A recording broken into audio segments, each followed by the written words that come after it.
Vítajte na dnešnej halloweenskej klubovni. Máme aj takú tému práva ústava v fantasy príbehoch. Našim hostom je náš kamarát Menza, docent Daniel Šmihula. Má milión ďalších titulov, ktoré teraz nebudem čítať. A teraz sme zvedaví, že ako to teda bolo v tých fantasy príbehoch po právnej stránke. Nech sa páči. V zásade som chcel povedať, že asi táto téma je akýmsi prienikom alebo výsledkom, skôr prienikom nejakých mojich dvoch aktivít alebo dokonca zložiek osobnosti. Jednou z nich to je samozrejme ako pozícia seriózneho učenca v oblasti teórie štátu a práva a docenta právnych dejín a takéto niečo. A ďalšie to je ako ďalšia zložka osobnosti sa týka skôr literárnej činnosti, fantastiky. Som vlastne milovníkom fantasy od svojich 7 rokov, keď som sa mi dostal do rúk Hobbit, tak som to hneď prečítal ako 7-ročný a potom som Hobbita čítal v nejakých 7 jazykov, vrátane francúzštiny a polštiny a ruštiny.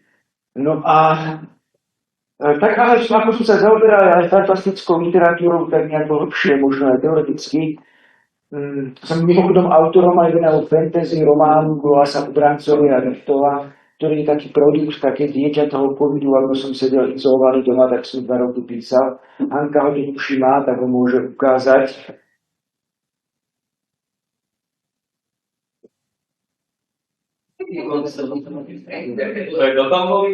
Ďakujem moje krásne tak som si ale uvedomil, že vlastne aj táto oblasť fantasy môže byť prezentovaná aj z pohľadu teoretika teórie práva a štátovedca, pretože poskytuje veľmi zaujímavý študijný materiál, a ktorý je o literatúre, ale vždy literatúra je o ľuďoch a o spoločnosti, lebo niekto literatúru píše a vkladá tam nejaké svoje predstavy a niekto literatúru číta. Tak to malo poväčšinou byť.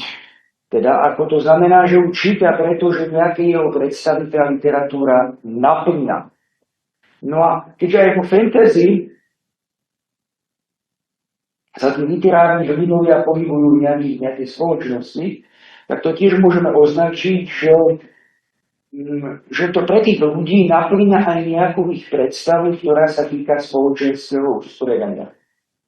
A v tom momente je to už materiál, ktorý je naozaj veľmi seriózneho výskumu a serióznej analýzy, pretože hovorí o tom, čo môžu ľudia podvedomo vnímať ako istý spoločenský ideál.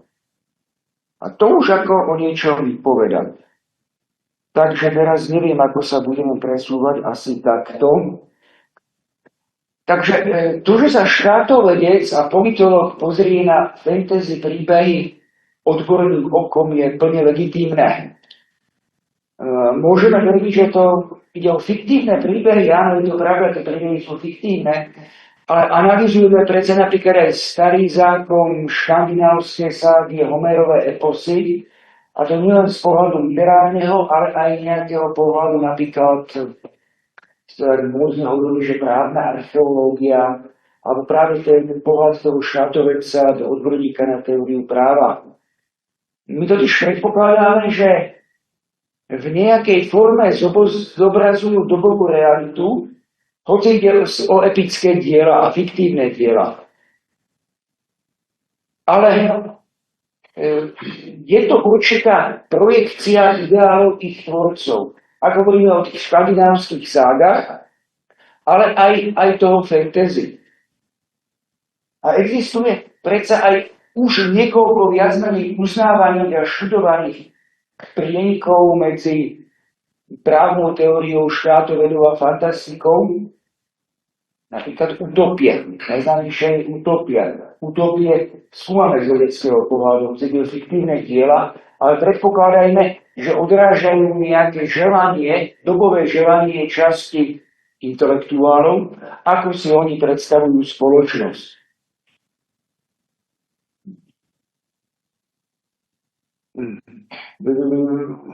Tak to musíme dať. Ja sa domnievam, že fantasy literatúra síce zdanlivo pôsobí hlavne ako epický príbeh na pobavenie, ale v skutočnosti na ne môžeme hľadiť ako na špecifickú utopiu, ako na spoločenskú utopiu. Písatelia a čitatelia fantasy do tejto literatúry projektujú svoje túžby a ideály. Ako do každej literatúry. V podstate väčšina literatúry je fantastická. A vždy tak bola. Niečo ako realistický román je tak ako produkt až druhej polovice 19. storočia. A možno povedať, že to je troška na útlibe. A táto naša fantasy, o ktorej hovoríme nejaké 30. 40. roky 20. storočia, to vôbec nie je nejaký okrajový žáner. Keď sa napríklad pozrieme na fantastiku a spoločne so science fiction, tak zistíme, že to je taký nejaký štvrtý najpredávanejší žáner, minimálne v anglosaskej literatúre, čož ako ten najväčší to je nejaká romantika, erotika. Čo všetko pod tým ako zahrňajú, nechcem ani hádať. Ale fantasy to môže pokojne a science fiction pokojne konkurovať. No, takže fantasy a science fiction je plnohodnotná literatúra. To nie je žiadna akože literatúra draková alebo okrajová, alebo že to čítajú iba nejaké exoty. Teda dnes mám obavu, že literatúru ako takú už čítajú iba exoty. Ale prosím. Ďakujem. Ale dajme tomu, že to je plnohodnotná literatúra, ktorá môže byť aj seriózneho výskumu. Keď sa pozeráme na tento fandom, ktorý číta fantasy a fantastickú literatúru ako takú, tak môžeme povedať, že tá fantastická literatúra nejakým spôsobom odráža ich predstavy o ideálnom usporiadaní v oblasti práva a politiky. Hneď poviem, ak by som prezradil už ten záver, ale tak, aby som vás nabudil, že tieto ich predstavy nie sú úplne zlučiteľné s moderným právnym systémom, moderným štátom a zastupiteľskou demokraciou. Ich skutočný taký ten srdečný ideál, ktorý by chceli mať, je trocha iný. A v niečom to odráža také najstaršie ľudské túžby, a v niečom to je istým odrazom predstav tejto skupiny, ktorá nie je úplne mainstreamová. Ale dostatočne veľká. Tí, čo čítajú fantasy a science fiction. Ja by som povedal, že je to aj potvrdením toho, že v modernej spoločnosti od toho 19. storočia sa stále ako kontinuálny fenomén v nejakej podobe vracia to, že existuje vždy nejaký segment spoločnosti, ktorý dobovú modernitu odmieta do istej miery. Ako sa mu to nepáči.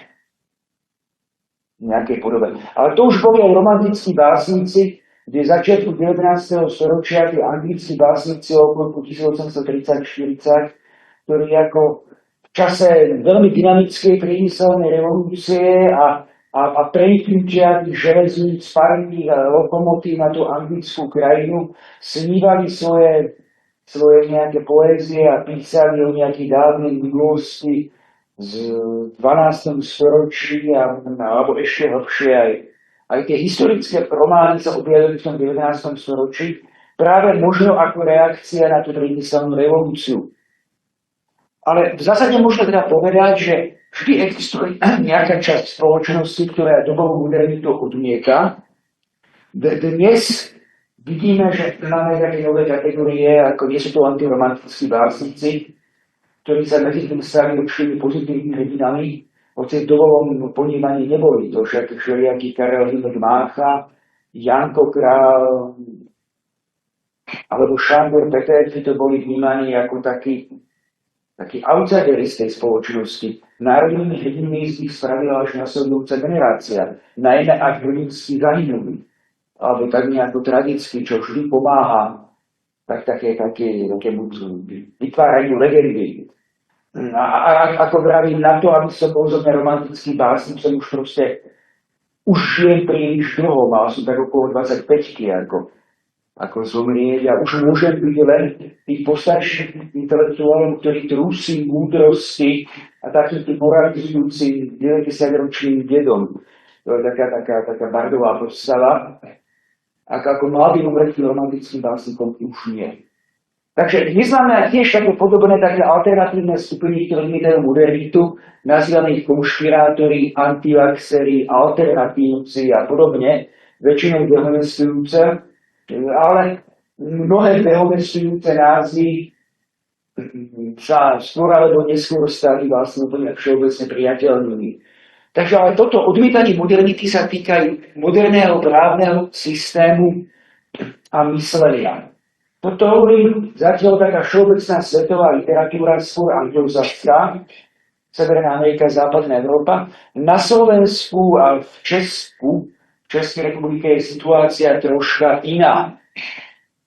Tu členovia fandomu sa skôr hlásia k tej forme spoločenskej a technickej modernizácie aj po roku 1989, aj westernizácii, ale to je špecifická situácia spôsobená prepojením fandomu s určitým disidentským antikomunistickým hnutím za socializmu. Oni boli tiež outsideri, ale teda iní, ako bola ten socialistický mainstream, ale z hodou okolností skôr zapadali do toho západného mainstreamu, ktorý ale v našich pomeroch bol vnímaný ako určitý okraj, dokonca ako istý protest alebo vzbúra. Keď sa venujeme tejto fantasy literatúre, tak treba povedať, že keďže fantasy sa opisuje v nejakej spoločnosti, to prebieha ten dej, tak v nejakej podobe opisuje aj spoločenské zriadenie tej spoločnosti. Nepriamo, alebo častokrát nebol zámer toho autora, ale takto nejako vyšlo. Tu treba povedať, že v tej literatúre, tej klasickej fantasy, tak to roku 2010, ten model spoločnosti, aký sa opisoval, bol na takých 90% v tom fantasy rovnaký. A dokonca tento model sa stal jedným zo takých charakteristických znakov fantasy. Ja to nazývam taký artušovsko-merinovský model.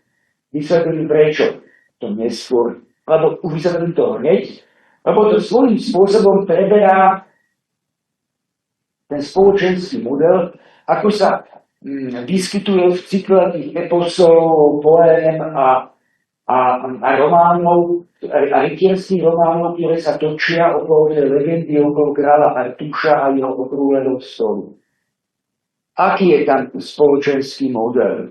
Múdry, teda bojovný, odvážny kráľ, rytierský, má takého múdreho poradcu, čarodejníka, a takúto svoju družinu, kde panujú skôr také neformálne priateľské vzťahy, hoci ten kráľ tam ako je ten najvýznamnejší alebo je najlepší z nich všetkých. Príčinu tohto javu môžeme nájsť v koreňoch fantasy asi tak medzi rokmi 1930-1970, prevažne v anglojazyčných krajinách Británia a Spojené štáty, Severná Amerika. A tedy došlo k takému niečomu, že sa zliali do seba alebo zakombinovali niektoré tzv. Zdroje a inšpirácie modernej fantasy. Niektoré fantastické romány, ako napríklad Frankenstein a podobne z 19. storočia, ale aj iné, nerátame do klasické fantasy. Vnímam to tak, že to klasické fantasy začalo vznikať až v 40. rokov 20. storočia, lebo má svoje špecifické znaky a špecifické zdroje. Nie každé fantastické dielo je fantasy alebo utopické. A rovnako aj napríklad rytierské romány, ktoré v mnohom odrážajú podobné vzory spoločenské, aj dielové vzory ako fantasy, nepovažujem za fantasy literatúru. Takže ale tieto rytierské romány boli jedným alebo zo zdrojov modernej fantasy literatúry 20. storočia. Tie rytierské romány 14. 17. storočia. Ak ste niekedy čítali Dona Quixota alebo pozerali film, tak on mal takú zbierku rytierských románov, ktoré v tom 16. 17. storočí vychádzajú taký akože to boli 1000-stranové romány. Potom sú to rytierské eposy 11. 13. storočia, ktoré sa točia najmä okolo kráľa Artúša a Svätého kráľu, teda najmä okolo tých rytierských eposov, stvorených niekde v Anglicku, alebo tam niekde blízko. Potom sú to škandinávské ságy. Ako nám ich zachoval Snorri Sturluson v 13. storočí, to bol taký islandský zberateľ a zapisovateľ literatúry, ale mimochodom právny. Bol vnímaný akože znalec práva na tom starovekom Islande. A približne polovička škandinávskych ság, ktoré poznáme, sú jeho zásluhou zapísané. Ako bez neho by tá škandinávska literatúra bola teda o polovičku chudobnejšia. Potom je to stredoveké literárne spracovanie krížových výprav do Svätej Zeme a Egejskej oblasti. To tak podniecovalo tú fantáziu toho stredovekého človeka, hlavne teda šlachtica, rytiera, bojovníka, alebo dokonca duchovného. A všetky tieto výpravy do Svätej Zeme a Egejskej oblasti mu nejakým spôsobom sa tak nejako prispievali akémusi vytváraniu takého zásobu fantastických motívov a príbehov, ktoré sa potom opakovali a využili to tí autori fantasy. Špeciálne zdôrazňujem, že aj výpravy do tej Egejskej oblasti, lebo tam existovalo nejaké Antiochenie, Achajské kniežatstvo, Atenské vojvodstvo a takéto francúzsko-talianské državy alebo štátne útvary v danej oblasti, a kde sa veľmi ako práve ten atenský dvor bol taký v 13. 14. storočí takým akýmsi centrom také rytierskej literatúry. Sú to germánske hrdinské ságy a mytológia v stredovekom a romantickom spracovaní. Ako to vlastne spracovalo potom už to 19. storočie, aj nemeckí nacionalisti, a ako to v tom 20. storočí, ako sa stalo súčasťou takej tej všeobecnej znalosti. Anglosaské eposy. Klasické, ako hlavne pre Tolkiena to bolo akože takým určitým zdrojom aj on zase poznal. On bol znalec stredovekej anglickej literatúry a v tom dávnejšej germánskej mytológie. Tak to vedel dokonale použiť v tom svojom diele, čím ale charakterizoval aj fantasy v nejakej podobe. Už sa tie vzory a tie modely, ktoré dal on, to elfovia, trpazelíci, dráci a podobne, už v tom fantasy do kolečka opakuje. Ako jeho literárne spracovanie toho, ako on videl anglosaskú, germánsku a keltskú mytológiu. Potom sú to rôzne keltské a užšie welské a írske legendy, hrdinské eposy a rozprávky. Ako vzdelaný obyvateľ Spojeného kráľovstva roku 1930, ten Tolkien proste ako vedel. Idea neskoro rímskeho impéria, ako nám zachoval stredovek a ako stredovek to impérium videl a opisoval. Nie atenská demokracia, ale to nesorovinské impérium so svojím cisárom, veľkým dvorom a s takými ovládanými provinciami. Väčšina klasickej fantasy toho 20. storočia taký politický rámec je nejaké veľké impérium.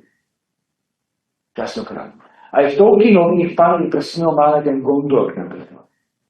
Alebo Mordor.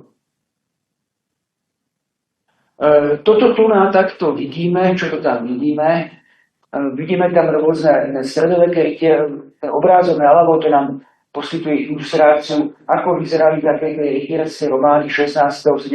storočia, podľa písma skôr koniec 16.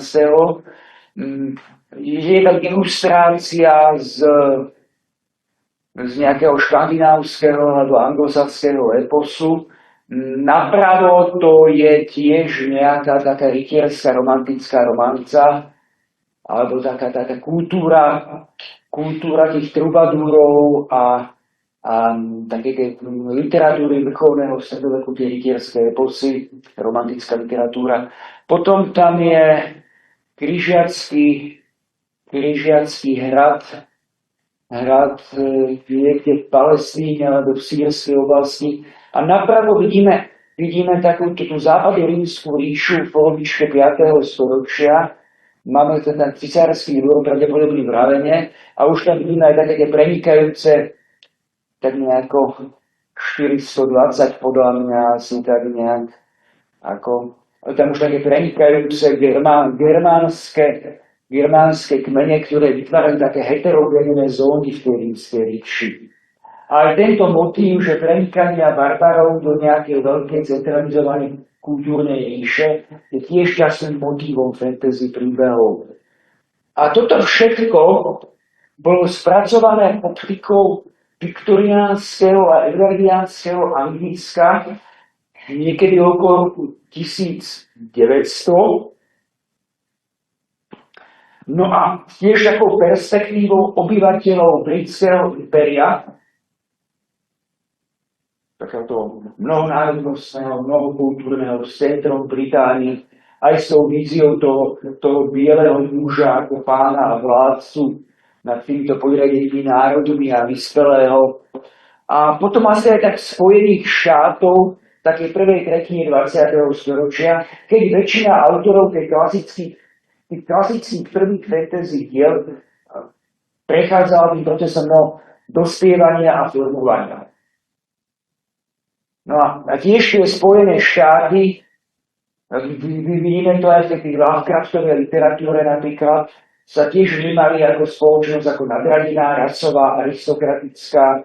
Väčšina predstaviteľov tých prvých autorov fantasy sa považovali pre rôzne príčiny za príslušníkov akejsi vládnúcej a panujúcej a nadradenej rasy, to je nadradená nejakým obyvateľom kolónií alebo americkým černochom a podobne. A tento rasový motív sa potom častokrát v fantasy opakuje v nejakej podobe.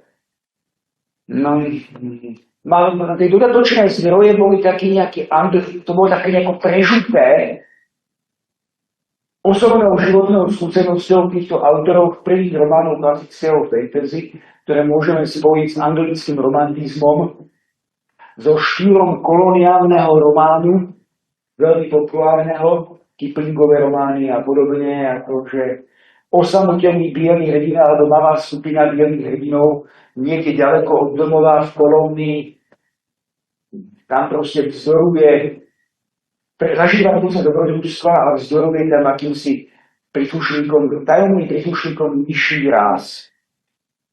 The Voice Over Paper, to máte napravo, to bol taký britský časopis okolo roku 1900 a neskôr. Myslím, že to zaniklo tak nejako 1960 v takomto období, ktorý má chlapcov zo britskej strednej triedy vychovávať v takom duchu, aby s ním boli dobrí a odvážni koloniálni dôstojníci. S celým tým kódexom požadovaných vlastností, smelosť, tvrdosť, vernosť, nelútosnosť, určitá bezcitnosť, schopnosť stále bojovať a víťaziť v mene nejakého vyššieho ideálu a teda oddanosť tomu impériu a takéto veci. A proste to tak definovalo asi pre 3 generácie mladých Britov, ako má vyzerať stočný ako ten britský muž. Rozbila to až revolúcia hippie v 60. rokoch medzi nami. No a k tomu spája sa to prostredie tých britských stredných a vysokých škôl s istým elitárstvom, nárokmi na správanie, na takú nejakú tvrdosť, potláčanie emócií a my aj vidíme, že tie postavy vo fantasy sú väčšinou tak emotívne plochejšie a celkom dobre sa ako prechádzajú takými dobrodružstvami, kde strieka krvou lietajú ostriaté hlavy a podobne a ani to nie je moc nejako netrpné. No, lebo to ako vychádza z toho morálneho ideálu toho britského koloniálneho dôstojníka v zásade. Pričom všetky zdokumentované aj priebehy bojov, aj nakoniec aj tie škandinávské ságy, alebo aj stredoveké kroniky, alebo tie rytierské eposy v zásade pripúšťajú, že taká účasť v boji, to bol obrovský stres s obrovskými následkami a s posttraumačnými syndromami, ktoré tedy neopisovali takto odborne, ale proste ich zaznamenávali. Takže čo robili tí muži? Ako to. A pritom máme zaklínača Sapkovského, ako toho hlavného hrdinu, ktorý stále chodí, každý godine niekoho zabije a tak to s ním ako ani nejako nepohne a ani mu za to nejako zvláštne prenasledujú. Čo by asi bolo nutné. Tu máme otcovia fantasy, tej klasickej fantasy, ktorí vlastne môžu za to, aké politické a spoločenské zriadenie sa v tom fantasy stalo takým kanonickým. A dokola sa opisuje. A vrátanie tých spoločenských hodnôt, a ktoré do istej miery aj reflektuje tie dobové spoločenské hodnoty a to, ako si oni projektovali tú minulosť svojich národov, prezentovali. A treba povedať, že to zriadenie, ktoré tam je do veľkej miery idealizovanou projekciou zriadenia prezentovaného v stredovekých rytierských románov a čiastočne v nejakých škandinávskych epozoch, ale viacej tie stredoveké rytierské romány. A môžu za to otcovia modernej fantasy, ktorí boli približne rovesníci, a taký vrchol ich tvorby, to je od koncov do 20. rokov 20. storočia, tak po koniec 40. rokov. Nie všetci z nich sa ako poznali osobne, myslím, že Lewis a Tolkien sa poznali, z okolností boli obaja katolíci. Myslím, že Howard a Lovecraft zase boli Američania, oni nejako spolu korešpondovali, ale to som si teraz nie úplne istý. Tak sú to tieto 4 mená, už som ich povedal, to Tolkien, Lewis, Howard a Lovecraft. Ich charakterizuje niečo podobné.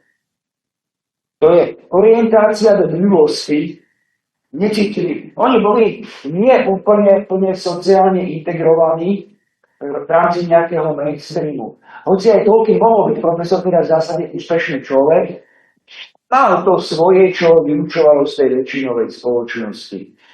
Tak je to orientácia do minulosti, ani romantizácia minulosti, odmietanie modernej doby a technického pokroku, predstava o výnimočnosti anglosaskej rasy. My, ľudia anglického jazyka a takí potomkovia ctihodných gentlemanov zo severozápadu Európy sme niečo viacej ako nejakí rasovo menej cenní Francúzi, Španieli, Latinoameričania a podobne. To si diel sme proste človek cíti aj z životných postojov. Možno tam nájsť taký latentný alebo inak vyjadrený obdiv k britskému imperializmu. Ide toho britského impéria, ako si to sami vnímali tí Briti a ako to proste doteraz opakujú ako rôzne liberálne impérium, impérium hodnôt, impérium pokroku a takéto niečo. Tie formatívne roky, to bolo 1905-1930 pre nich, Prvá svetová vojna v nejakej podobe a reflexia tejto vojny a tiež niečo aj to je také obdobie, ktoré sa vnímalo ako akýsi vrchol toho britského koloniálneho imperializmu. A zároveň už také obdobie tak troška za zenitom, čo sa týka ekonomiky alebo nejakého primátu v technike a podobne, čo to znamenalo, že už sa v tej spoločnosti objavoval nejaký sentiment. Alebo to už taká vízia úpadku, že už upadáme. Ale dobre už bolo. Ale stále sme to veľké impérium, čo sa od Nového Zélandu po Kanadu a tak ďalej. Všetci mali nejaké problémy so ženami. Teda v nadväzovaní nejakých dlhodobých zmysluplných vzťahov, alebo keď sa niekto pokúšali sa tu nadviazať, tie vzťahy boli nejaké také zvláštne vo svojej podstate. Buď oneskorene so staršími ženami, alebo Tolkiena to bola proste všeobecná fixácia na jednu ženu, čo možno tiež nie je úplne zdravé. Hoci to jeho manželstvo bolo v zásade šťastné, áno. Čo potom je zdravé, keď aj jedna žena nespí? Prosím. Čo potom je zdravé? Takto, u Tolkiena to bol vzťah, ktorý bol akože nesmierne romantický a nesmierne taký osudový, ktorý sa začal, keď mal 16 a tá jeho Edith mala 19, alebo nejako tak, bol to prvý vzťah, jediný, výlučný, čož možno tiež nie je úplne akože je to také dlho mainstreamové. S prvými láskami, ktoré sme mali, keď máme 15-16, sa väčšinou neženíme, tak na 90%. A zostávajú tie pamäti a potom sa nejako v tej strednej škole rozídu, sa sú nejaké tieto. Akože statisticky možno tá A v tom čase sa normálne vydávali ženy 16 ročných. Na dedine. Pretože gentleman zo strednej vrstvy najprv musel zabezpečiť si majetok a postavenie, to znamená, že sa taký britský gentleman ženil tak okolo 40-ky častokrát a vyšiel koloniálneho dôstojníka tak až ako penzista okolo tej 40-ky a právě si také primerané približno 15 rokov mladšie partnerky, ktoré boli na to špeciálne vychovávané, že si ako zoberú nejakého britského dôstojníka alebo pána profesora, takého staršieho gentlemana, ktorý robí hlavnú forma sociálneho zabezpečenia. Naopak to romantické splanutie, ktoré bolo medzi mladým Tolkienom a to Edith, to mohlo byť vnímané, teda vlastne bolo vnímané ako určitá forma nuklenosti. No tak potom nemal problém so ženami, Mal. keď mu to vydržalo. Jak to vydržalo, ale tak bol to vzťah, ktorý bol tak troška zvláštny. Z dobového pohľadu. Aj dnešná. Dneska nie je normálne, takže akože vtedy to tiež nemusí. Ako? Ak on to vydržalo celý život, tak to bolo. Ako? Politický systém vo fantasy literatúre, dostávame sa k tomu jadru toho, čo som chcel povedať. Keď si premyslíte také všetky tie príbehy fantasy, čo tak poznáme, také hlavne tie klasické série tých 70. rokov, inak to bola takmer čisto mužská literatúra. Väčšinou to písali muži pre mužov a častokrát pre mužov, ktorí sme troška označili dnes za celou, a ženy tam boli obyčajne spodobované v podobe koristy. Až na vzácne výnimky, možno to bol ten Tolkien, kde ako majú tie ženy určitú aktívnu úlohu Pánovi prstenov, ale napríklad Hobbitovi nie. Hobbitovi nie je jediná ženská postava ako hrdinka a čo sa tam vyskytuje možno zmienka o nejakej žene, tak to je také, že tak nejako letmo spomenie, že ten Bilbov det mal nejakú manželku a tak sa nejako tak musel narodiť asi tak nejako. A to si opisovali jeho a potom že áno, som opisované ako jeho veľmi negatívnom svetle jeho prípustné, ktoré keď po jeho domnievej smrti mu tam šli kradnúť a rozoberať tú jeho pozostalosť, keď sa dlho nevracal. Sapkovský mal hlavnú postavu Svenu. Ale Sapkovský už je tak po tom klasickom, kde tam 1970 alebo potom 2010. Dokonca ja už si myslím, že fantasy sa stáva posledných možno 20 rokov do veľkej miery aj ženskou literatúrou. A napríklad na Slovensku to je obzvlášť viditeľné, ako aj Hlavačková, aj Pavelková, aj podobne títo, a sú to takéto už ako tie. Takže ten politický systém vo fantasy literatúre, on je až na vzácne výnimky monarchisticko-aristokratický a presne kopíruje tie rytierské romány. Je ten artušovsko-merilinovský model, ten bojovnícky král, ktorý reprezentuje takú tú zložku tej odvahy, takých tých rytierských cností a toho vodcovstva a tej charizmy. A on má tak vedľa seba múdreho čarodejníka, ktorý mu dáva rady. To je ten Merlin.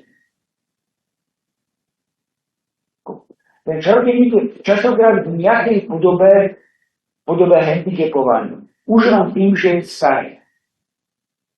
Aj Gandalf, autor nás všetci poznáme, už je starý. Už je Gandalf sivý, sa opisuje. Taký niekto, to je unavený. Aj Merlin má rôzne fyzické nedostatky. Nevládni sa pomocou inštitúcií. Politické inštitúcie sú vo fantasy literatúre spomínané minimálne. Chcem povedať, že Harry Potter má veľmi rozsiahlu myšlienku o ministerstve mágie. Harry Potter nie je klasická fantasy, a to už je taká tá novšia v tom 21. storočí. A to je fantasy, ktoré sa vlastne odohráva v našom svete v svojej podstate. Nie je to ten spoločenský model. Nevládnu inštitúcie, nie sú zmienky o takých veciach ako nejaká byrokracia, dane, zákony, legislatívny proces, ale vláda je silne personifikovaná. Vládne ten múdry král, teda ten bojovnícky král, ktorý na základe rád buď toho múdreho čarodejníka, alebo nejaké rád rušení svojich bojovníkov prijíma múdre rozhodnutia, ale ktoré nemajú charakter normatívnych aktov. Netýkajú zákony. Dochádza tam aj k prelínaniu súkromnej a verejnej správy. By to tak nazval právny teoretik.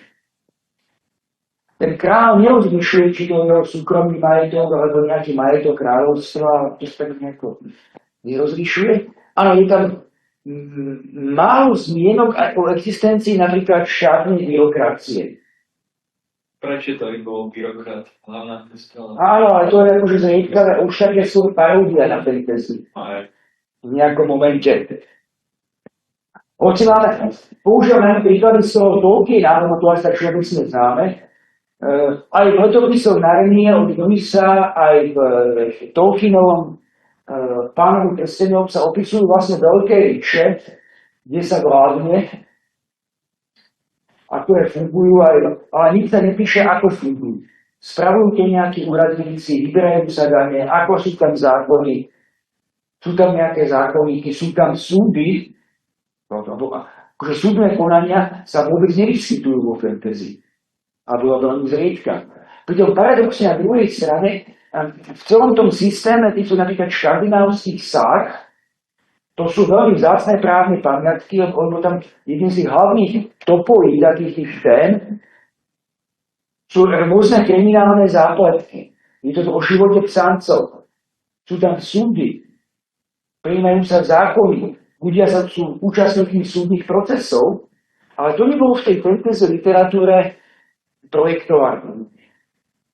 Nepozná fantasy, kde by hlavný hrdina stále behal po sídloch. Keď si vezmeme takého zaklínača od Sapkovského, ktorý každú chvíľu niekoho zabije nejaké krčme, tak by to chcelo, že akože niečo také, nejakú koncovku, že ten bezpečnostný aparát v tom regióne ako má poplach, paniku a musia chytiť tohto maniaka. Je tam... Pánovi prsteňov boli akože elfovia tam mali nejakú, aj Elrondová roka. Taká rada. Ale to pôsobí ako taký knižec, stály orgán, ale svoj taký ad hoc, taký dočasný. Dočasne sa nejako zišli a tam boli ako zástupy tých národov. áno, a to boli vybraní, kto to zorganizoval, kto to zaplatil. Akým spôsobom bol organizovaný ten Gondor, že dokázali ako postaviť veľkú armádu do pola, vyzbrojiť, vycvičiť, zvolať. To by venovalo nejaké ministerstvo zahraničných vzťahov, ministerstvo vnútra, ministerstvo financií a nejaké podobné orgány, ktoré môžu mať iné názvy samozrejme, ale nie plnili tieto funkcie. A keď sa pozrieme na politické hodnoty, tak to zodpovedá ideálu bojovníckej aristokracie alebo rytierskej kasy.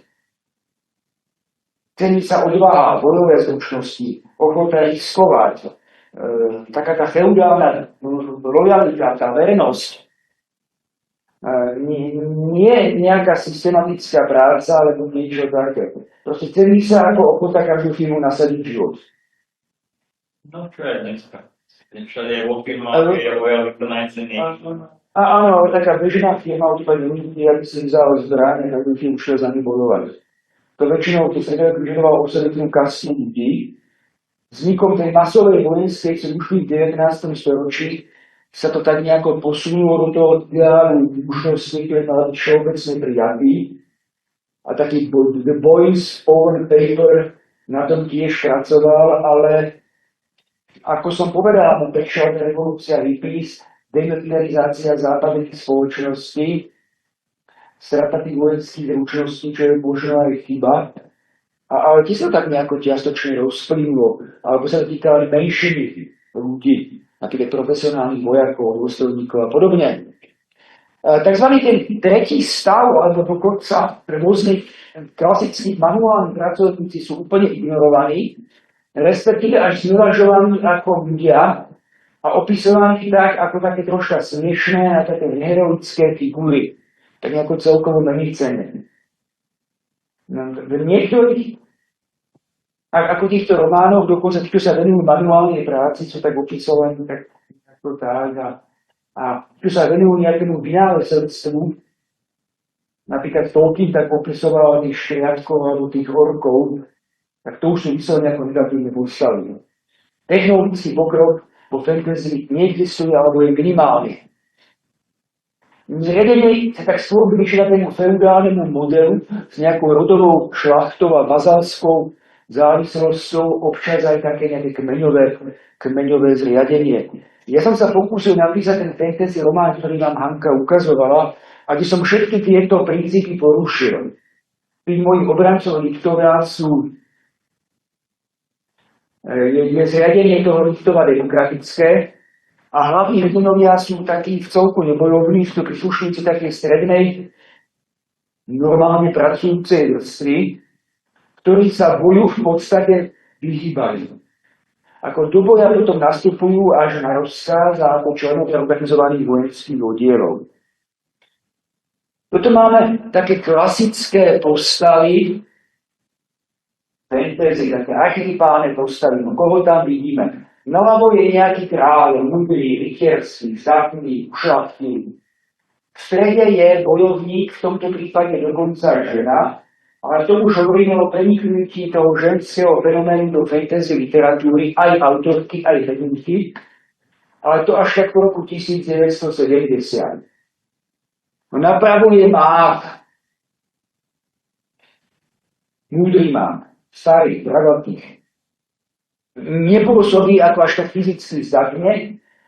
Po fantasy sa častokrát pôsobí tak, ako že magické umenie musí byť niečím kompenzované. Napríklad úbytkou fyzických schopností, alebo zdravia, alebo nejakou schátralosťou. Alebo takou nejakou, by sme nazvali, ako depresívnou, zadumčivou povahou.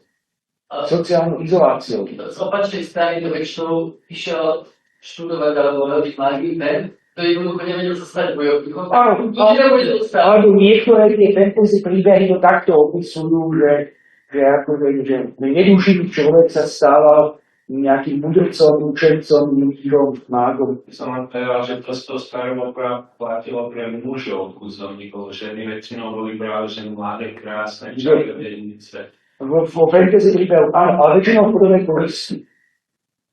Niečo ako bojovnička, alebo magička, to až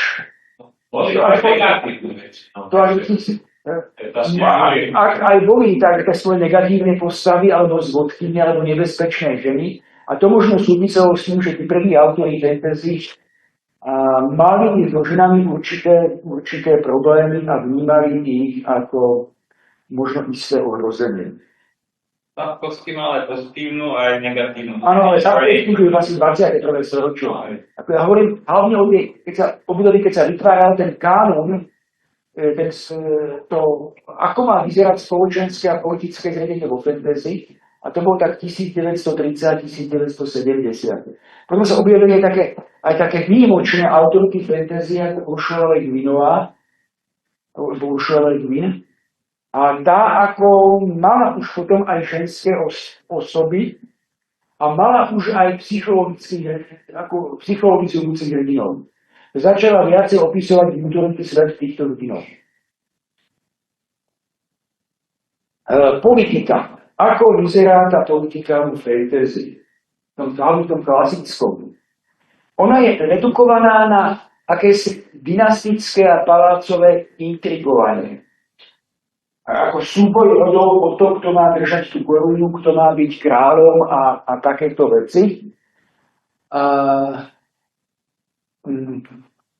A to aj subšámeri, ktorý označujem ako politická fantasy. Niekedy. Stalo to má tento charakter, že to má byť legitímny kráľ. Ale prečo táto krásna, múdra, bojovná, 15-ročná princezna je to vyvolenou budúcou vládkyňou, za ktorú treba bojovať romantickým spôsobom. A aj tá dračia sága, že teraz bežal ten mnohodielný seriál, ako sa to presne volalo?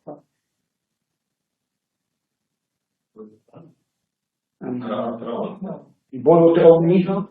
Tak to bolo tiež akože taký ten, že príslušníci najvyššej spoločenskej vrstvy medzi sebou bojujú o politickú moc v krajine a väčšinou na základe tej spojnictva vznikali na základe pokrvnej príbuznosti.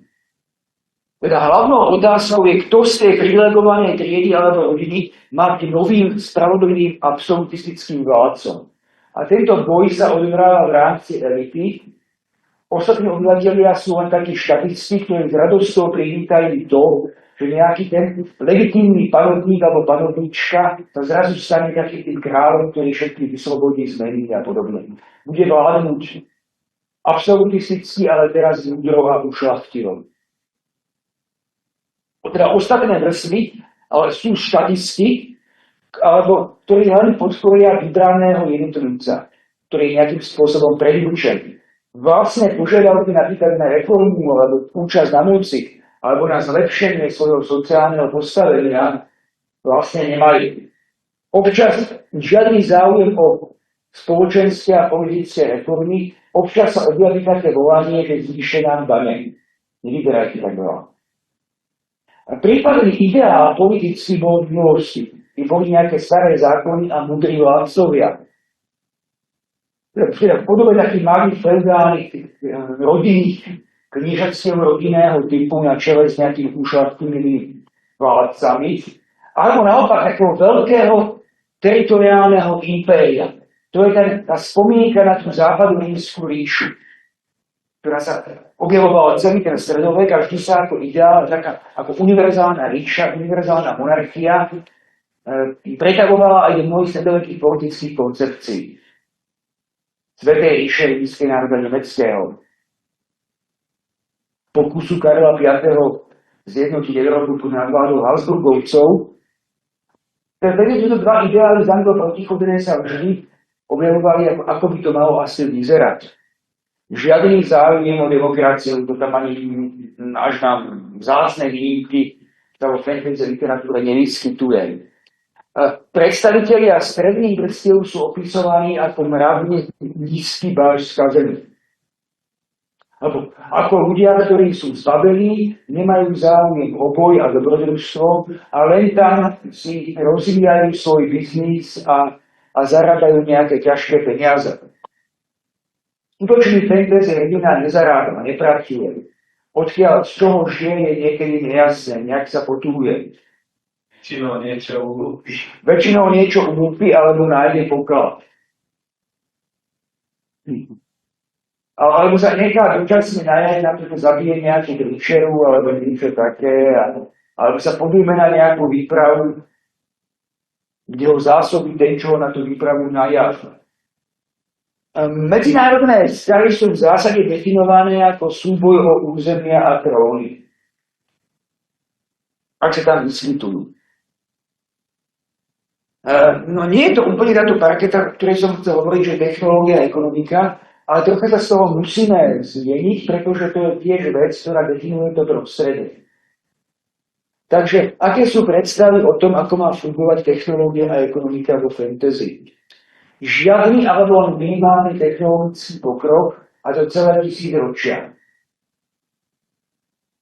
Tá technológia na úrovni európskeho 13. storočia, dokonca už aj Plátové brnenie sa už také fantasy nemá príliš rady. Má sú radu tie rôdené košele. Meče, lúky, kopie. Niečo také ako kuša už je moc vedická zbraň. Čože aj pravda, lebo tá kuša to bola taká prvá strojová zbraň, ktorá umožňovala štandardizovaný výkon, jednoduchú obsluhu a nevycvičenému človeku zabiť aj elitného rytiera na diaľku bez toho, aby ten vôbec dostal šancu. Preto bola kuša v stredoveku aj zakazovaná. A ani fantasy má rada kuša. No to technologický pokrok bol v rámci tej mágie, že študovali nové kúzla, alebo čelnová štúdia práve že starých skrátených. Áno. No hej, tak ale to keď my študujeme Egyptianov, že ako Áno, ale Egyptianov nebereme nové technológie. Ako to fantasy operuje, že zlatý vek bol v minulosti a my len nachádzame trošky bývalých poznatkov, najmä v oblasti mágie.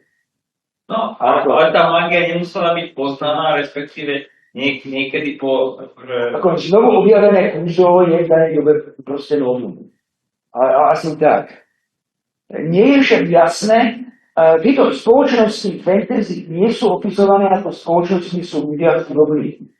Ako nejaký sociálny kontrast alebo nejaká kriklavá chudobasť tam neexistuje, sám podláča.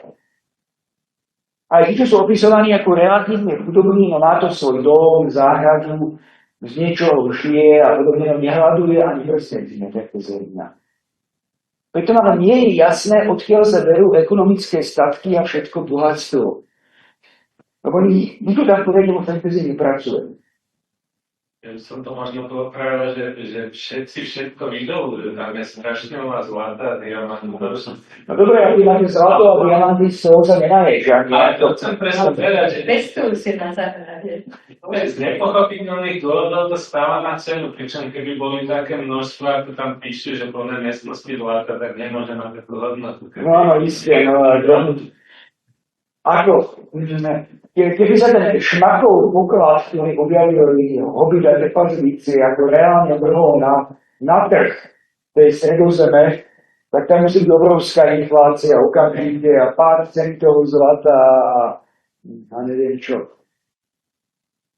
Vyššie vrstvy a bojovníci žijú na mimoriadne vysokej životnej úrovni pre predindustriálnu spoločnosť, ale vlastne aj takéto stredné a nižšie vrstvy nejako tak žijú si celkom dobre všetci. Takže na každého z tých bojovníkov by možno muselo pracovať niekoľko desiatok nevoľníkov, aby on mohol byť tak vyzbrojený a tak si žiť na vysokej nohe, ako tam sa opisuje v tých fantasy. Občas fantasy zachytáva existenciu remeselníkov, najmä elitných remeselníkov, napríklad zdrojárov, alebo výrobcov nejakých magických predmetov, ale prakticky nie roľníkov, ktorí museli tvoriť 90% populácie, ale takých nejakých tých bežných remeselníkov ako textilník alebo nejakých takých ako čo spracovávajú kožu a museli strašne smrdieť a podobne, tam v televizii neopisuje. Opisuje sa možno občas niekedy kováč a to častokrát aj v spojení s takousi magickou mocou, ktorú ten kováč má a používajú na výrobe špeciálne účinných zbraní. Ale to je asi motivácia granátskych sád. Úplne sa ignoruje ekonomický základ vládnutia a nehovorí sa o tom, politickej moci a všetkých aktivít vrátane vojenských. Tam sa pohybujú tisícové armády po puštatine a otázka, z čoho žijú. Čím zásobuje tých mužov, akým jedlom a tie kone s senom a podobne. No nejaké tam akože ani trenka nie je, ani výber daní, ani rekvizície, nič tak nejako ide. Ani to nie je ako keby. Nehovoriac o tom, že v zásade taký terén potom musel byť aj riadne znečistený. To sa už vôbec o fantasy nerieši. Zriedka sú zmienky o platoch, no sem tam, daniach, to takmer vôbec nie, rozpočte či nejakom finančnom plánovaní.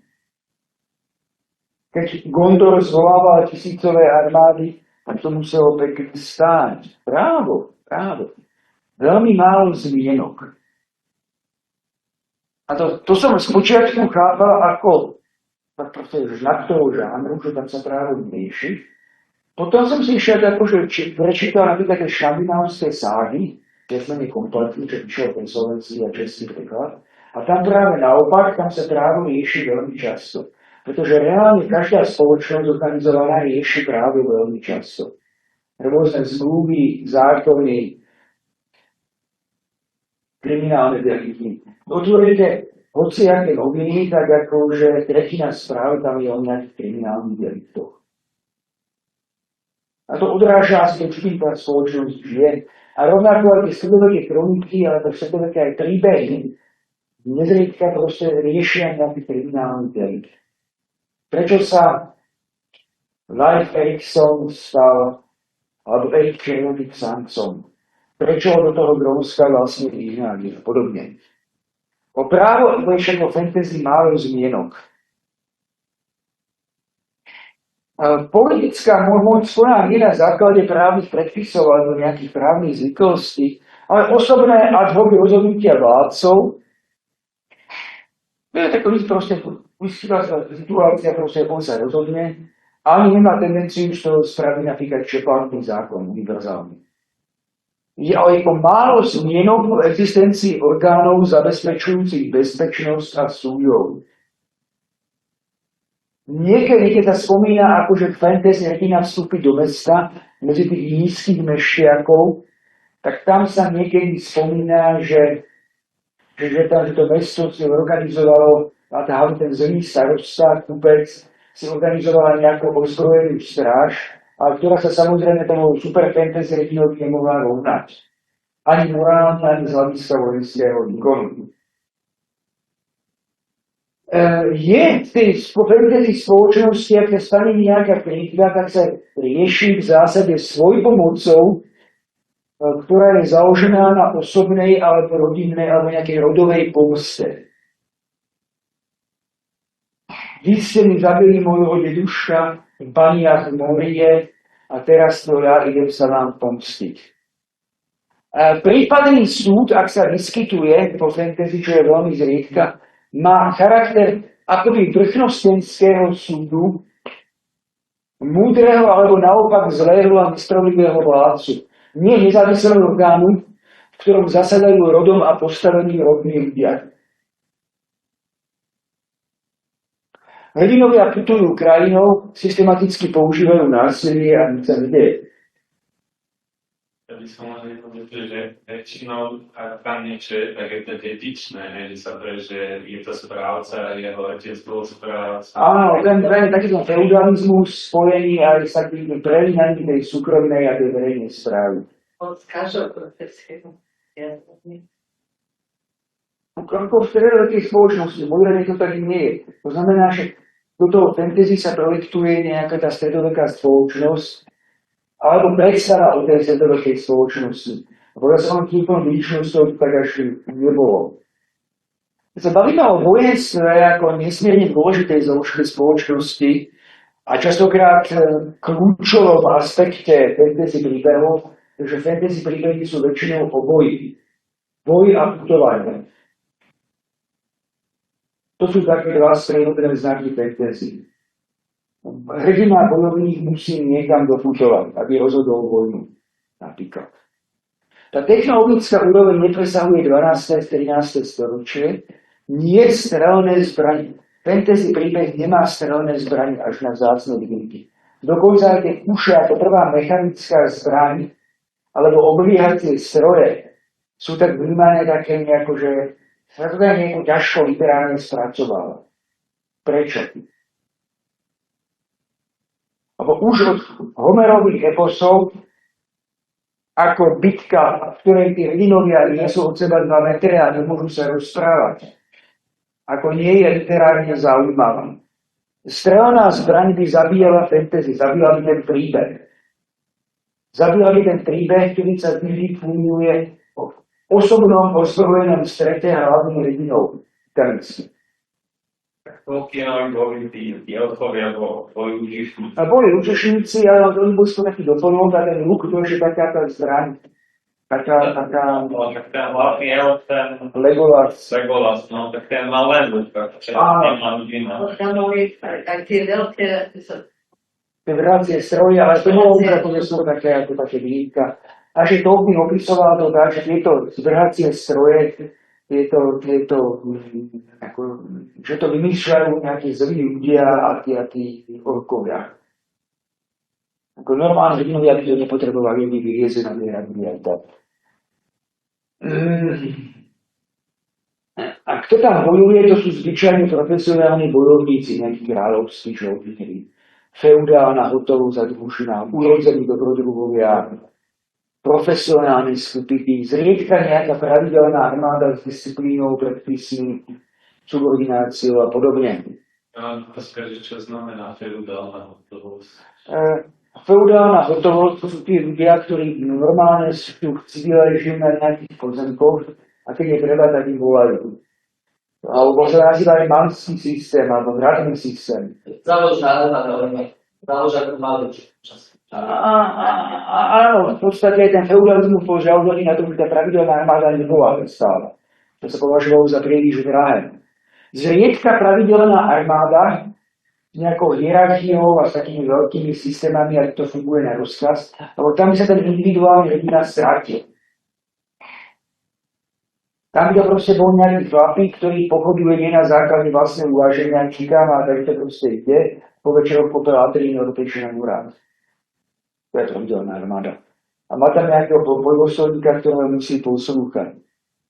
Príliš sa nerieši ani taktika, ako bojovať, ani nejaká stratégia, ani plánovanie, ani výcvik.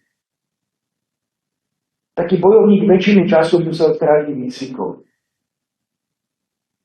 Tá taktika sa nikdy nedohadovala, nemenila a tak nejako bola intuitívna. Proste vrhneme sa na seba a bijeme. V lepšom prípade v šiku. Otázky zásobovania, doplňania, prieskumu, platenia, plánovania zostávajú bokom. Áno, okrem nejakej tej Elrondovej rady, ale tak nejako. Hlavní hrdinovia vo fantasy vyzerajú takto.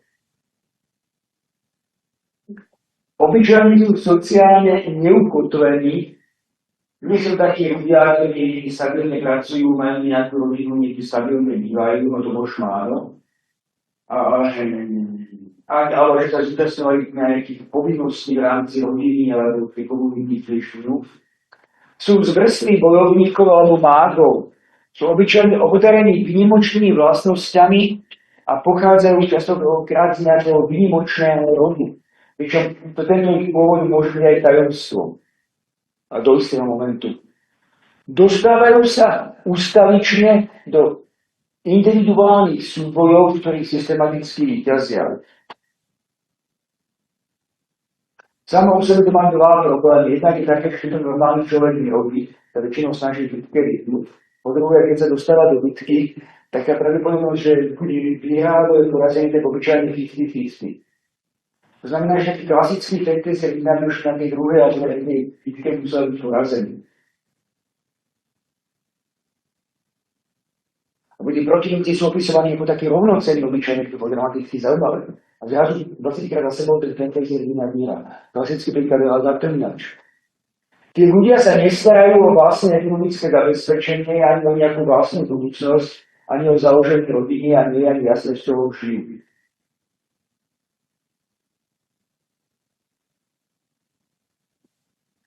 A politický a právny ideál členov fandomu. Z toho, čo bolo povedané, ja si myslím, že sa môžeme pokúsiť sformovať, ako to tí členovia fandomu ako vnímajú. Dlho bola fantasy vnímaná ako skôr taká mládežnická literatúra. Ono to troška aj dostáva a mnohí tí, čo fantasy čítajú a píšu aj v dospelom veku, sú častokrát také dospelé deti. Alebo také, akože väčšine deti. Ale je to asi aj pravda. Ale to sa asi týka veľkej časti umelcov. Ako si chcete milovníci fantasy predstavovali, by mali takú ideálnu spoločnosť. Mnoho to nevyšší od toho, ako by si predstavovali tú ideálnu spoločnosť, ako by bežní ľudia, keby si to do dôsledku rozobrali, čo vlastne ten ľudia chcú. Ľudia chcú stabilitu a sociálne zabezpečenie v zásade. A bezpečnosť, aby sa nič moc nemenilo. Títo čitatelia fantasy sa zdá, že oni by si predstavovali asi ako ideálny život v takých malých, vnútorne stabilných a sociálne solidárnych komunitách. 5 ľudí, taká malá družina, alebo aj viacej, možno aj tých 200, ale už taká dedina, alebo taký klan. Tak všetci poznajú a majú sa všetci radi a pomáhajú si. Je to malé komunity, ale paradoxne môžu byť súčasťou nejakého veľkého, pomerne abstraktného impéria. Takže ten cisár je niekde ďaleko. Určite ideálom je istá materiálna skromnosť, solidarita, rovnosť v tej komunite, úzke prepojenie s prírodou, ako ideál sa opisujú skôr také vidiecké komunity, žijúce niekde na dedine. Nie nejaké veľké mesto, kde sú nejaké manufaktúry. Dôraz na telesnú zdarnosť. Až na vzácne výnimky, ako fantasy originál je telesne zdarné. Okrem tých mágov. A o tom skoro si budem ukázať. Je tam odmietanie. Tí mágovia mali inú silu. Áno, áno. Ale si tí členovia tam tomu väčšinou nebývajú. Nebývajú, väčšinou. Veľká časť členov fandomu to... Ale to je ideál. Ideál, ktorý oni chceli dosiahnuť. Alebo ak sú neduživí, ako tí mágovia, tak ich chceli toho kompenzované niečím.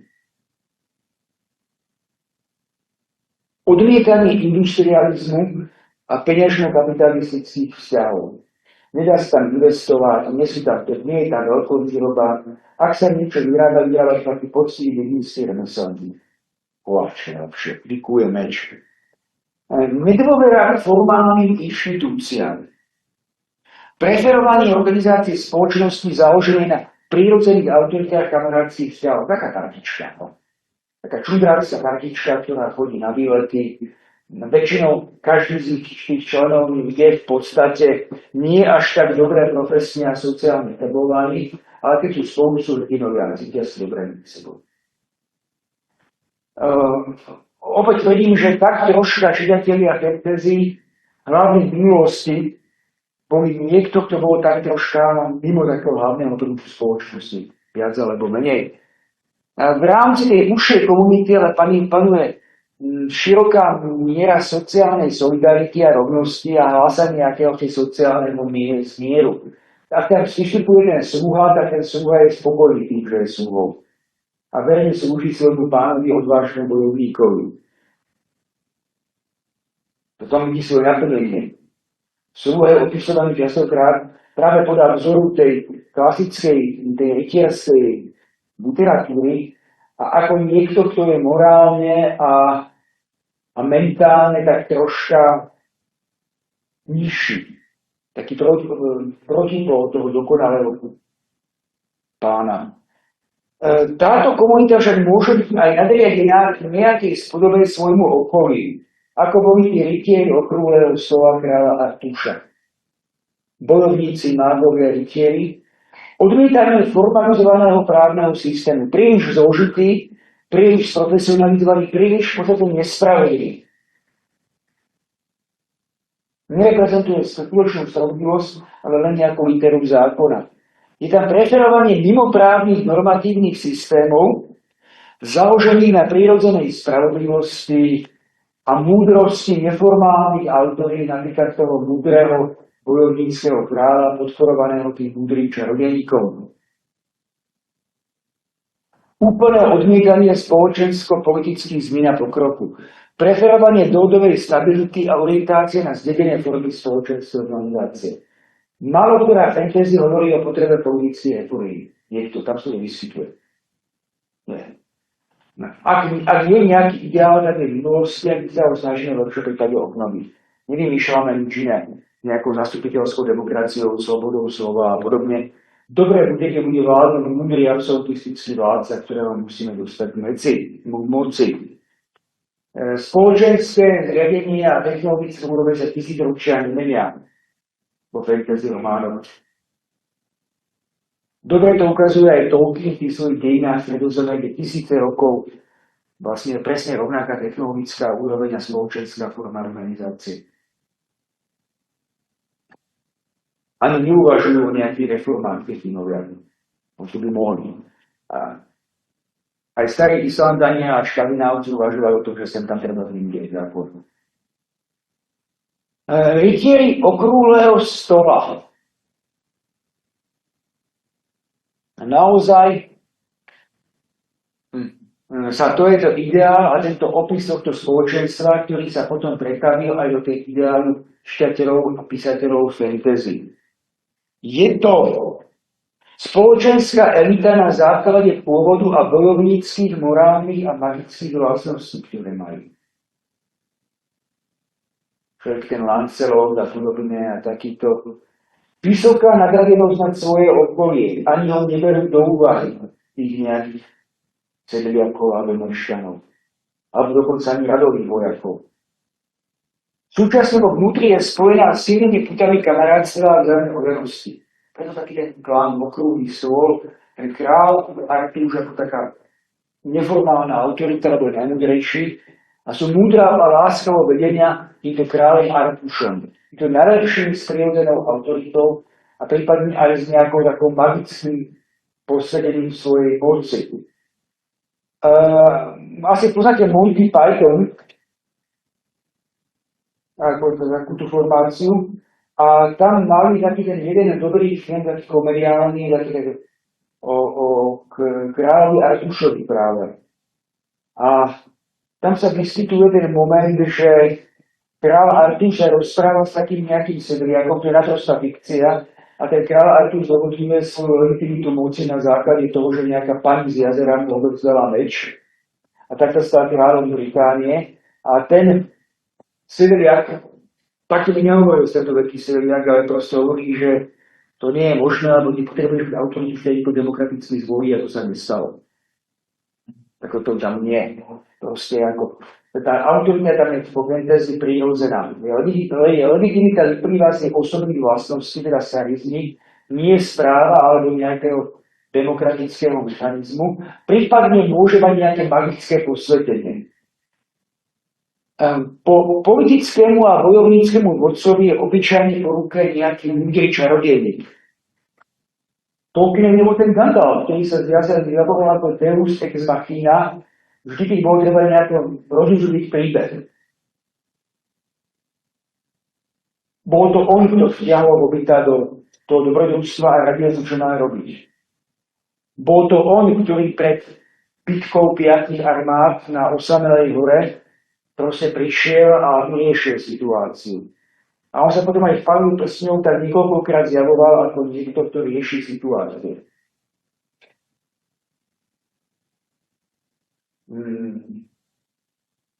Merlin reprezentoval tú magickú, intelektuálnu a špirituálnu dĺžku. Tá spirituálna znenie nejakého vyššieho duchovného posolstva. Pokiaľ do takéhoto spolku nepustia ženy, tak to funguje. Aj u tých rytierov, aj v tých fantasy príbehoch. Tu niekto povedal, že v tej klasickej fantasy tie ženy boli vnímané alebo prezentované ako ničiteľky súladu, ako niekto tu vnášal nejaký rozpor. Alebo dokonca ako nebezpečné tie bytosti, nejaké čarodejnice a zvodkyne a podobne. Niektorí povedali zrejme správne, že to je taký efebský ideál, taký chlapčensko-študentskej partie po veku 10-25 rokov. A zrejme architálny nejakej podobe, ktorý sa vždy vracia. Pokiaľ sa keď chlapci oženia, tak budú najmenšie. Keď sa neoženia, tak do hlbokého sénia chodievajú do tých trápských osád, tam hrajú na gitare a takí mládežníci, takí chlapčenci, taký chalanský ideál, aj tie vzájomní vzťahy, že komunite stále do kolečka reprodukujú. Toto sú rytieri toho okrúhleho stola. A je ťažko povedať, ktorý z nich je vlastne Artuš. Jeden z nich má takto veľmi šťastný na koľko a postav. Možno ten s tým fialovým plášťom má také niečo, čo pripomína korunu a mali to heroické vyobrazenie toho draka. Ale fialové kráľov. Ten symbol draka bol vajec. A čo naozaj tú si vidíš. Áno, áno. A po záver. Existencia fandomu potvrdzuje, že aj v modernej spoločnosti existuje široký prúd ľudí, ktorí vlastne odmítajú modernú spoločnosť a jeho ideály iných. Možno aj preto dodávam, že sami sú tej modernej spoločnosti trocha vylúčení. Napríklad osobnými vlastnosťami, možno handicapnými, alebo nízkou mierou sociálnych kontaktov. Ale ja si myslím, že taká skupina je tu sa dala vždy, že bola tak troška iný. To mohli čitatelia tých 1000 stranových rytierských románov koncom 16. storočia. Ako? To by si napríklad Cervantes už toto robil sám potom. Skôr napríklad pokrokom, individualizmom či snahou po bohatstve môžeme túto komunitu charakterizovať ako túžbou po rovnosti medzi sebou, vzájomnej solidarite, stabilite vzťahov, prehľadných a kamarádskych vzťahov vnútri tejto menšej komunity, sociálnych istotách a ochrana pred stresom. Pohodička, príroda, ohník, nič sa nemení, nezmení, ako pohrozovali, máme sa navzájom tu na všetci radi, do našej úzkej komunity. A mimo tej komunity sú nejakí bafuniáci a masňáci a takí nejakí, čo nie sú takí dobrí, ako sme my. A je zaujímavé, že sa domnievam, že v skutočnosti tento ideál, on akože hlboko starší a v skorení fantasy by si mohli nájsť slovo aj mnohí predstavitelia niektorých politických prúdov a ideológií, rozhodne nejakí utopickí socialisti, komunitaristi, anarchisti, kresťanskí sektári, možno dokonca aj nacionálni socialisti za istej miery. A taktiež aj rôzni politickí a právni antropológovia, ktorí to majú takto radi. Páni a dámy, vám teda ďakujem za pozornosť.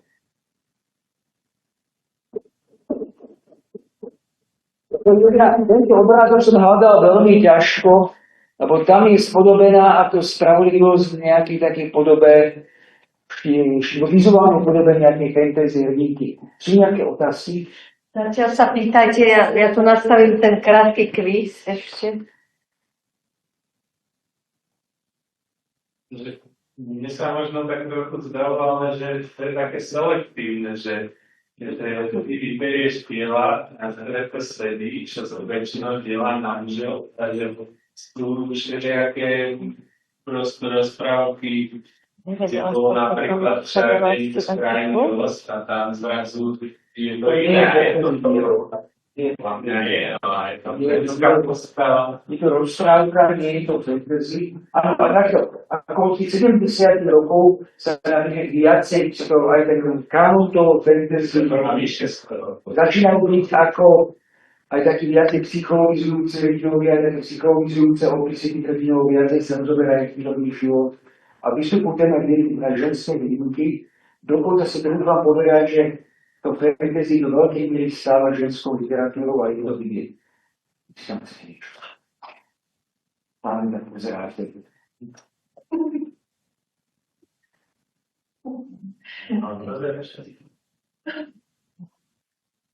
Takže ako máte otázky, tak toto ešte boli podané otázky. Lebo teda ďakujem za pozornosť a na Hanka chce spraviť nejaký kvíz. To je veľmi krátky. Môžete sa zatiaľ baviť. Kde už dostala aj robotickej práce na tých dielach. Prosím. No, to sú veľa robotickej práce na tých dielach, tam už umelá inteligencia, len to budú predávať. Ja si myslím, že to veľmi ľahko môže takým nejakým... A začnem také... Ak má inteligencia, alebo keď začnem vám to nahradiť autorov, ja si myslím, že to začne také veľmi štandardizované. Také kánomy sa môžete viac ubevňať. Pravda, že oni došumia tých otoritách, ne? No oni došumia ten tak, myslím, tak by bol. Pozdra, aby tam neboli logické rozpory, napríklad to väčšiny spraviteľi dokážu sa. Napríklad, ale nie, ja by si niečo dala, že som to veľmi raz som ľudí dať sa nejaký dobrý los. Jo, veď si prečo budí potom kontrolovať skutočne autor, ktorý je proti, že to má sa nemyslel. Ale vyzvala jedna rok, teda čeští autor, ktorý pokiaľ má 4 krát, tak budeme 4 krát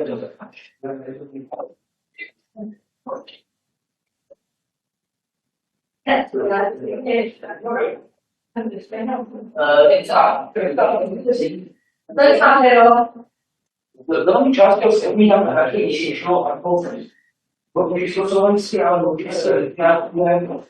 nemá preložiť.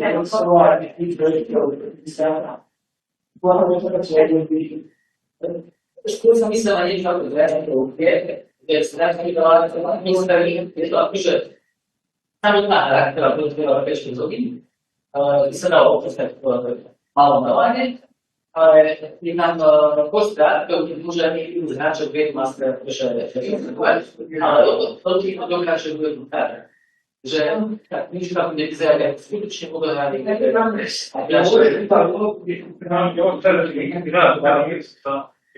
Na ktoré sú nalepené nejaké také Cantar se lá frio, assim, olhar para ele, ale museli sú ísť zohľad. Preto to začali, aby to vyzeralo napínavejšie. Takže už to by sme spraviť bez toho, aby bol expertný majster všetko obrázky. Nie, no ne, tak som Povedal, nie možno, že ako som povedal, akým pokusím, je máme nejakú kresovú svetina, a môže, že nejakom tej fantasy to môže zaujímať.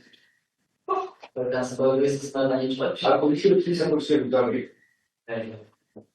Napríklad v tom Pánovi prsteňov bolo teda tie dodatočné príbehy, ktoré teraz filmuje Netflix, tam sa riešia nejaké politické akože konspira, no ten Sauron tam akože na začiatku je teda hlavná hesla, respektíve nepovie o svojich a potom akože ho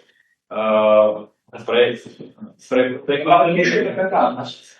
Tá logika je najvyšší sociálny epoch. Sauron nechal tam druhú kultúru a nezakladá to tú stranu.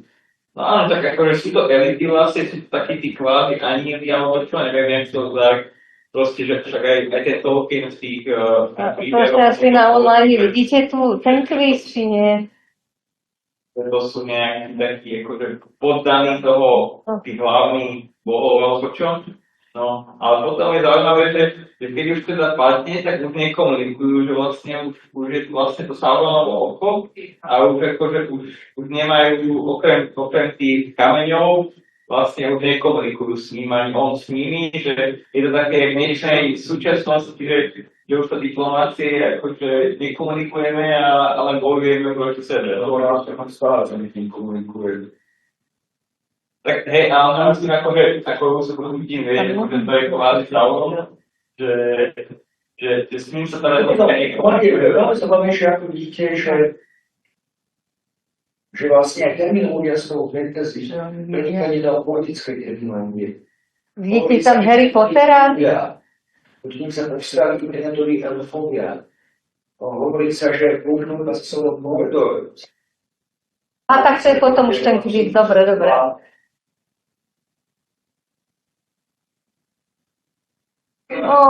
Neváži. Ja si spomínal do Sauron. Celý námyslný, že sa pohľadol keby jednej strany. Ale rovnaký má by mohol byť z pohľadu tej Určite říkali, že si tam povedať už čo je ale písali pravdy, alebo mohli uvažovať, že tá druhá strana je zlá a my v Číle sme vlastne... Nemáš? vlastne. Nechceš? Áno. Tak, tam ja to počúvam. No ešte, ak máte otázky, sa bavte ešte. Ale má každý pero a papier, kto teda chcel? Tak. Máte? Dobre, tak si musíme na to poriadne odpovedať. To je taký maličký kvíz. Takže ideme na to. Prvá otázka. Ako sa volal tretí diel knižnej série o kapitánovi Bátorim od Juraja Červenáka? Brány Irkandy, Železný polmesiac alebo Diablová pevnosť? Píšte A1, ABC. Hej. Môžeme ísť ďalej? Za akých okolností sa hodí použiť ovskú vetu Ellen Sila Lumen Dielvo? Pri pozdrave, na pohrebe, počas prípisky. Dve ABC.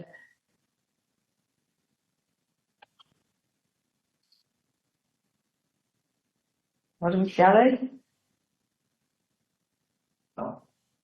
3. Ktorá známa kniha Stephena Kinga sa volá v origináli rovnako ako hit kapely The Prodigy? Mizéria, Podpalačka alebo Mŕtva zóna? To je trojka, hej? Ty štvorka už?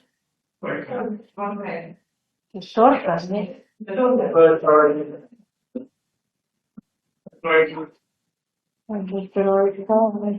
Áno, hej, trojka.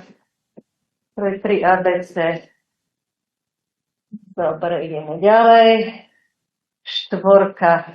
Ako vyzeral erb Nočné hliadky zo ságy Pieseň ľadu a oheň, teda Hra o tróny?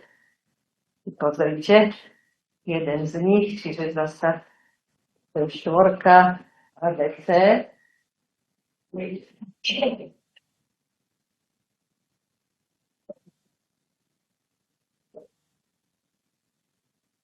Dobre, ideme na 5.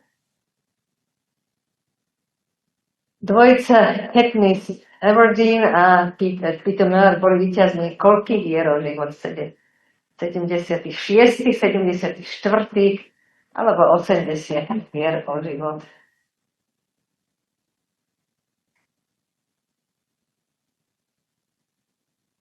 Bola pri 5, hej? Je 5 ABC. Dobre, teraz ideme na 6. Ako vyzeral symbol darov smrti z čarodejníckej ságy o Harry Potterovi? Zasa 6 ABC. Vyberte. Ideme na 7. Ako sa v knihe Metro 2033 od Dmitrija Kulkovského nazýva spoločenstvo staníc okružnej linky? Hanza, Borovickaja alebo Arbatskaja? Čiže zasa 7 ABC. Na 8. Ako sa volalo ministerstvo, v ktorom v závere knihy 1984 mučili hlavnú postavu? Ministerstvo mieru, ministerstvo cti alebo ministerstvo lásky? Čiže je to 8, ABC.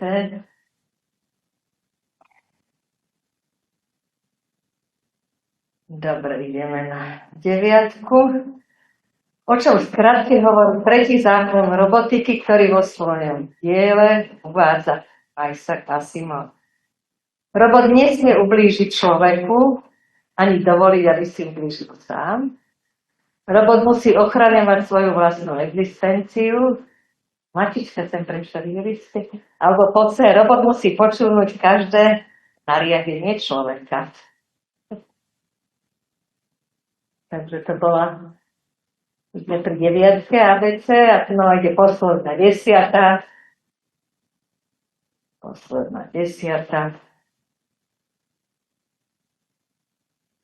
Meno J.R.R. Tolkien zvykneme skracovať. Aké mená sa za týmto skratkami skrývajú? Jerry Robin Reed, Josh Randolph Ray alebo John Ronald Noel. Za tým R.R. Tolkienovým, a teda asi to je ja. Takže to je 10. a naša ABC. Všetci máte napísané už? Áno? Lebo teraz si môžete teda vymeniť navzájom, si môžete opraviť.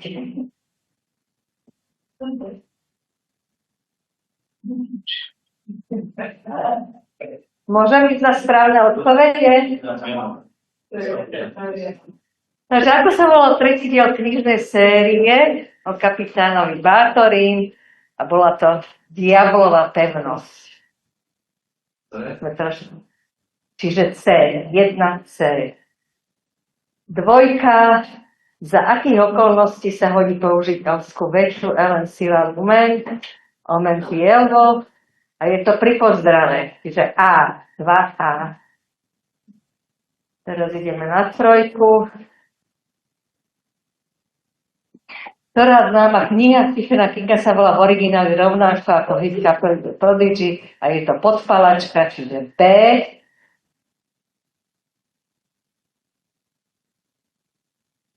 Teraz ideme na štvorku, lebo ja to prosím mám očíslované.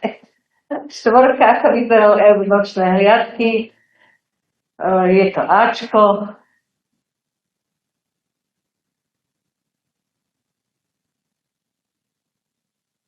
Teraz ideme na päťku. Katniss a Pete boli víťazní 74 hier o život, čiže B. Teraz šestka ide. Šestka, ako vyzeral s filmov Darov smrti v čarodejníckej ságy o Harry Potterovi. A je to Bčko.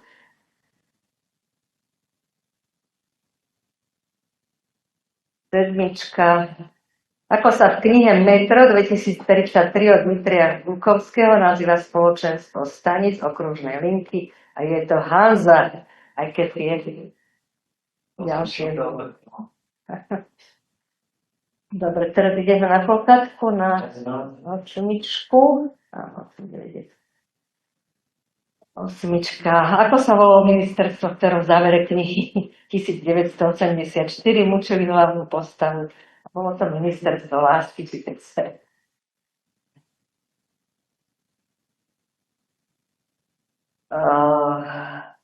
Deviatku. O čom v skratke hovorí tretí zákon robotiky, ktorý vo svojom diele uvádza Isaac Asimov. Prvý zákon robotiky každý pozná, ale o čom hovorí tretí zákon? Robot musí ochraňovať svoju vlastnú existenciu. A je to Bčko, 9B. A desiata posledná. Tolkien sa bol John Ronald Rowell. Takže 10C. Vy ste súťažili aj na online, ale to sa potom ťažko, by ste dostali cenu. Tak to skôr pre seba.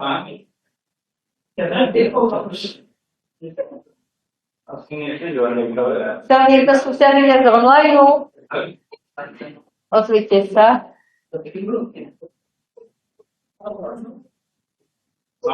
Potom by to mám to prestal šerovať, ak niekto už nesúťaží, lebo to už len vyhodnotené. Chcel niekto súťažiť? Pálko? Alebo niekto, kto tam ešte je, ozvite sa.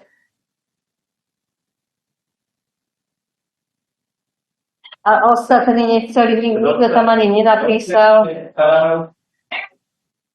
Dobre, tak sa s online lúčime a dovidenia na budúce. Ďakujem pekne. Ahojte.